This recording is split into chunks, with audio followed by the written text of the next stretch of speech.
So, hello. Okay. இன்னைக்கு என்ன ஆயிடுச்சுன்னு பார்ப்போமா? ஓகே. Beautiful service. பட் சரியான கேப் அப்பு. எப்படி போய்க்கலாம்?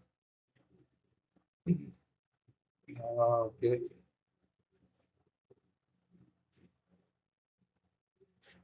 ஸோ, நான் டேட் டைம் பார்க்க பண்ணுறேன். அப்படியே லைனாக பேப்பர்ஸ் வாங்கலாம். ஸோ, இன்னைக்கு என்ன பண்ணி வச்சிருக்கீங்க மார்க்கெட்டில்? ஸோ பரவாயில்லப்பா, ஒரு நல்ல புல்லிஷு. பட் இன்னமும் இன்சைடர் கண்டில தான் இருக்கு. பரவாயில்ல. மார்க்கெட்டு இந்த 23 330 தாண்டி க்ளோஸ் வைக்கிற வரைக்கும் மார்க்கெட்டு இண்டசிஷன் மாதிரி தான் இருக்கும். தாண்டி க்ளோஸ் வச்சதுன்னா வேணும் ஒரு 500 பாயிண்ட் மேலே ஏறும். ஒரு வேளை இதை பிரேக் அடிச்சதுன்னா ஒரு 500 பாயிண்ட் மேலே ஏறிடும். அது டக்குனு ஏறும். பட் அது வரைக்கும் கொஞ்சம் சுணக்கமாக இருக்கும். ஸோ இருக்கட்டும், பார்ப்போம். அண்ணா ஒரு டைம் என்ன பண்ணி வச்சிருக்கீங்க? சரி. So so so okay. மார்க்கெட்டோட என்டையர் டே இந்த ஹையை தாண்டி போகல. காலையில் ஒரு நேரத்தில் அந்த ஹையை தாண்டவே இல்லை. மார்க்கெட்டு ஃபுல்லாக என்டையர் டே நீக்கிட்ட அரைச்சி எடுத்துருப்பாங்க. ஸோ ஆப்ஷன் பையர்ஸ் எல்லாம் இன்னைக்கு தலையில் குண்டா போட்டு தான் உட்காந்துட்டு இருப்பாங்க. இன்ட்ராடே எப்படி போயிருக்குன்ட்டு. ஸோ அவ்வளோதான். ஃபஸ்ட்டு 10 மணிக்கு மேலே மூவ்மெண்ட்டே இல்லை.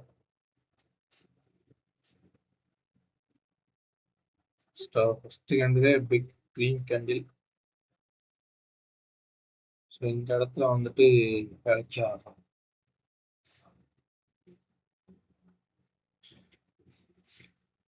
ஸோ இந்த இடத்துல வந்து ப்ரைஸ் அப்படியே ஸ்டாக்மெண்ட் ஆயிட்டு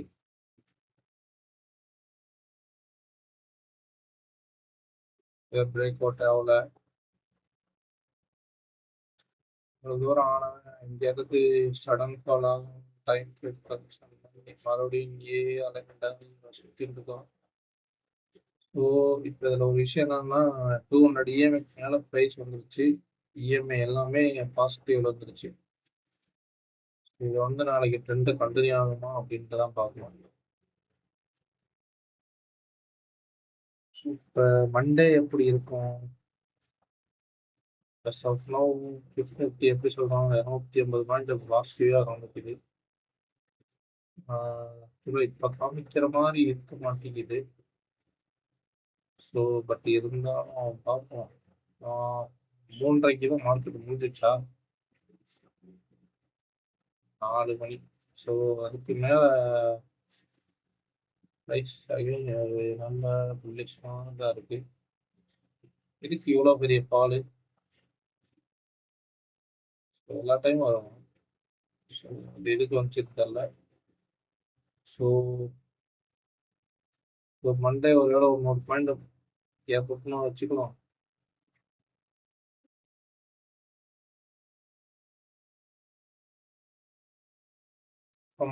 மைண்ட் ஆஃப் வியூ இங்கேருந்து ஒரு 100 பாயிண்ட் இப்படி ஓப்பன் ஆகுதுன்னு வச்சுக்கோங்க.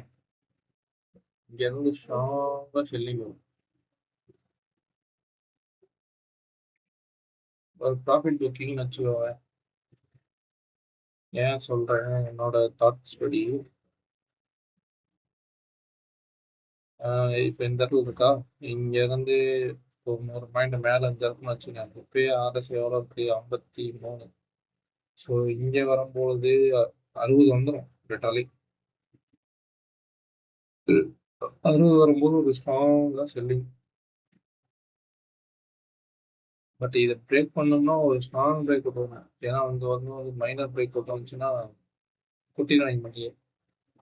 ஸோ மண்டே வந்து ஒரு கரெக்ஷன் எதிர்பார்க்கலாம். எந்த அளவுக்குனா ஒரு வேலை ப்ரைஸ் இங்கே சப்போஸ் நாளைக்கு கேப் அப்ல இது இங்கே ஓப்பன் ஆனிச்சுன்னா ஃபர்ஸ்ட் கேண்டிலே ஒரு கால் வரும், இல்லைன்னா டக்குன்னு அன்னைக்கு இந்த டே வந்து ஃபுல்லாக சைட்வேஸாக போய் ஃபால் ஆகி இங்கேயே டைம் ஸ்பெண்ட் பண்ணி அதுக்கு மேலே வேணால் மேலே ஏறும்.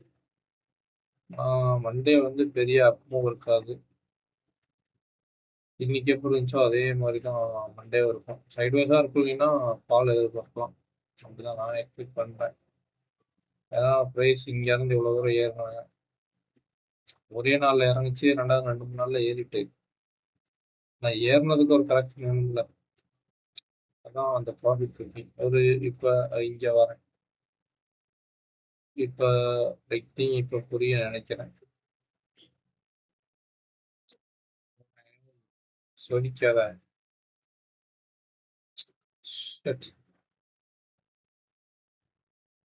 ஸோ இப்போ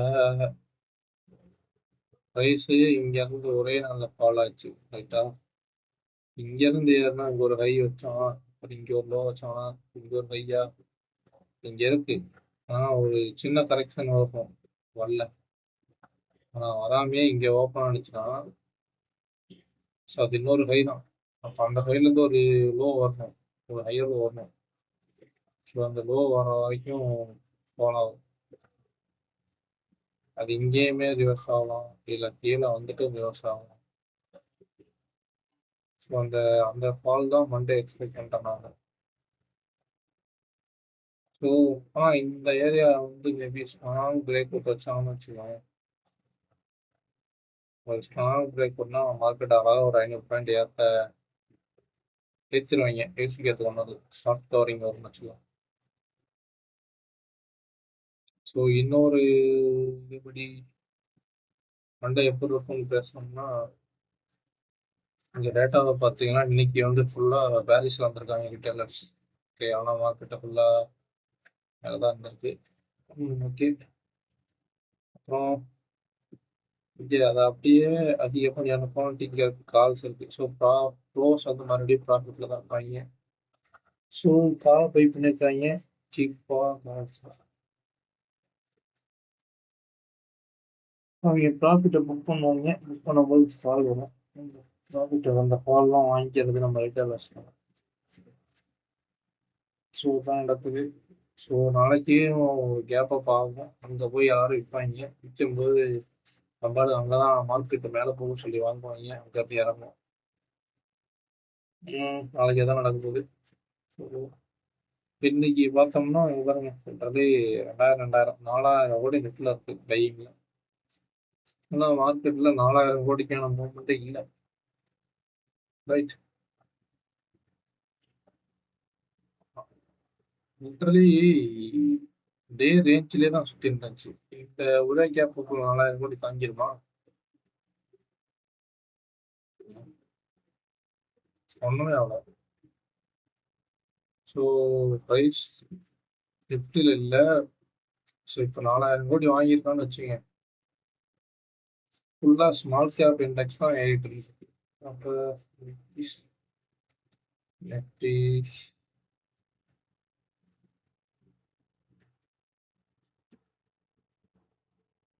ஸ்மால் கேப் இண்டெக்ஸ் நல்லா இருக்கா? சிஎன்எக்ஸ் ஸ்மால் கேப் பண்ணி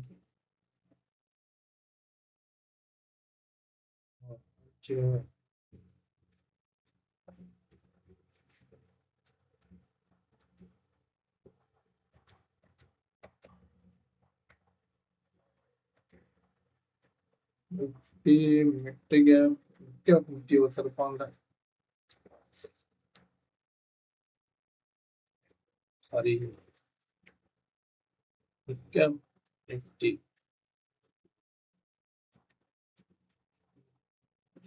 நிஃப்டி எங்கே போச்சு? மிட் கேப் செலக்ட் இண்டெக்ஸ் தானே ஐ திங்க். ஸோ அது இதை பார்த்தோம்னா கொஞ்சம் இதுதான். இதில் பார்த்தீங்கன்னா ஒரு டிஃப்ரென்ஸ் தெரியுதா?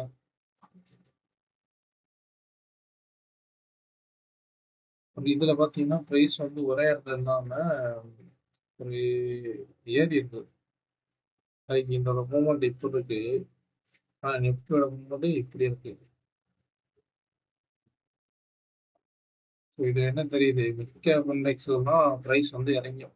பணத்தை கூட்டிட்டு இருக்காங்க. அதனாலதான் நிஃப்டி வந்து ஏறாம இருக்கு.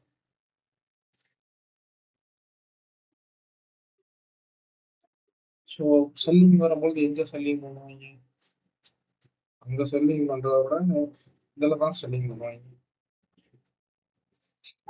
லார்ஜ் கேப்ல செல் பண்ணுவாங்க.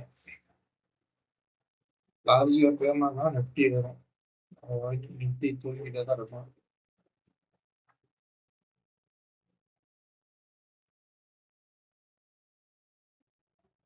ஸோ அதுதான் கதை. ஸோ மண்டே செல்லிங் எதிர்பார்க்கலாம்.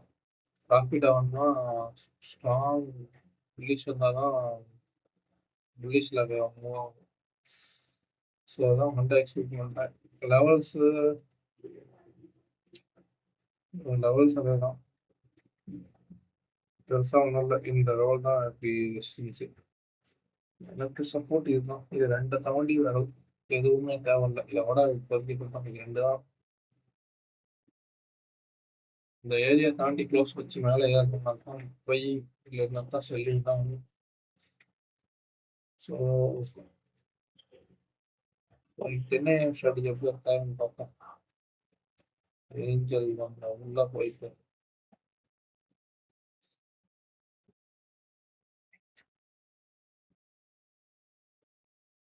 ஸோ நெட்டு கொஞ்சம் ஏக்ஸாக இருக்கு.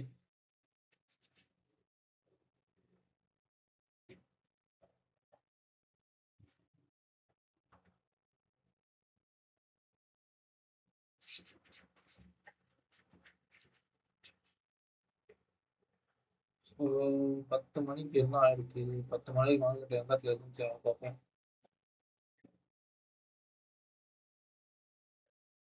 10 மணிக்கு ப்ரைஸ் எங்க? 10.5. நம்ம அதான் பார்க்கறது இல்லை. ஸோ 10.5க்கு 210. அப்போ 24 200 வச்சுக்கலாம். இப்போ 24 300 ஏன் அவ்வளோ வீக்காக இருக்கு எனக்கு? 24 300 கால். 24 300 புட்டு. இப்போ இது 2 சதவீதம் தான் இருக்குமா? இப்போ 24 300 காலை காலை இந்த பக்கம் சொல்லலாம். இப்போ இந்த பக்கம் சொல்லலாம். ஒருவேளை இன்னைக்கு என்ட்ரி எடுத்திருந்தா 10 மணிக்கு தான் ஐயே 10 மணி. ஸோ நம்ம 10.5 தான் வந்திருக்கிறோம்.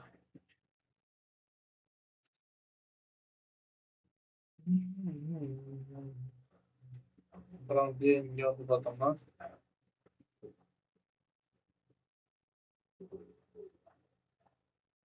ஏய் யாரா அது?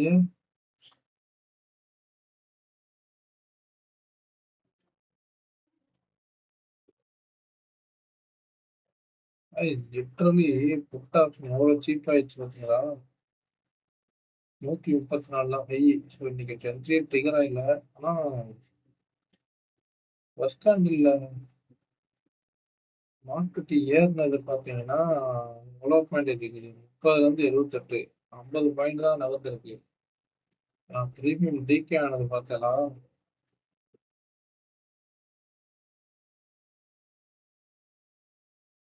ப்ரீமியம் டிகே ஆனது பார்த்தேன் லிட்டரலி. அடுத்த ஒரே கொஞ்ச நேரத்துல அந்த ஹை அந்த லோ வச்சுக்கிற பஸ்ல 140 பாயிண்ட் லோ.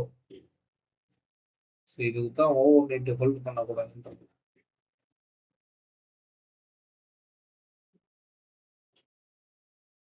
ஓகே இது வந்து செங்குத்தாக மாதிரி ஆயிட்டு. ஸோ சொன்னது தான். இன்னைக்கு என்ன டிகர் ஆகல.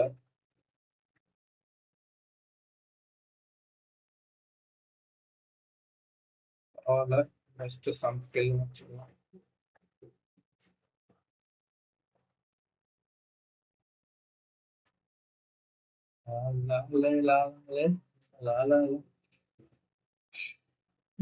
ஒரு ஸ்க்ரீன்ஷாட் எடுத்துக்கிறேன். 10 மணி ஸ்ட்ராட்டஜிக்கு வேலைக்கு வர அப்படின்ற மாதிரி. ஓகே. ஸோ மண்டே நாளைக்கு பார்ப்போம். ஸோ நாளைக்கு மேபி நோ ஸ்ட்ராட்டஜி அப்லோட் பண்ண ட்ரை பண்ணுறேன். ஸோ ஸ்ட்ராட்டஜி லேர்ன் பண்ணிக்கோங்க.